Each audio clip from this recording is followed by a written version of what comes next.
Hey friends, it's Hillary at Good Wellesley Dogs Training. It's nice to see you. Thanks for coming and checking in with me today. I am pulled over here in between lessons and wanted to talk about one of the mistakes that new dog owners make right off the bat that causes leash walking problems that we then have to go back and fix many weeks or months later. So everybody is excited when they get a puppy or a new dog. And what does everybody want to do with their dog? They want to walk it on a leash. Of course, I did when I got my first dog. But I didn't realize that walking a dog wasn't just a matter of clipping on a leash and going in one direction and getting the dog to go with you.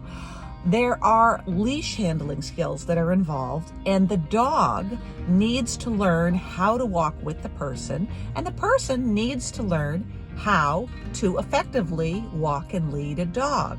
So it's a little bit more complicated than simply putting a leash on a harness or a flat collar or whatever type of collar that you are using to attach your leash to. So what's the big mistake that people make, especially when they get a puppy? The big mistake is putting the leash on, going outside, because of course we have to take it out to do its business, and following the puppy, because that puppy is not used to being on a leash.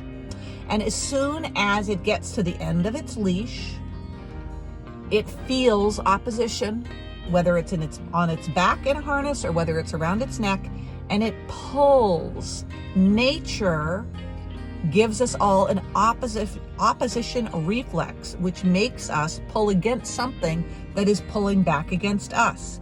So the puppy feels the tug of the leash and they lean on it. And what usually happens is they start leaning harder and harder. And the harder and harder they lean, the more they start to sort of choke themselves on the leash. And so the person, being a kind and good person, relieves the leash, gives them slack, and the puppy feels the release, and then the puppy moves across the yard. And then the owner or the family member starts following the puppy around the yard while the puppy learns to pull them on the leash.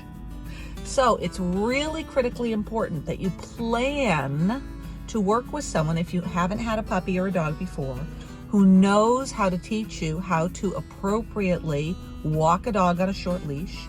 But until that time, take your dog out for potty runs, your young dog, and stand still.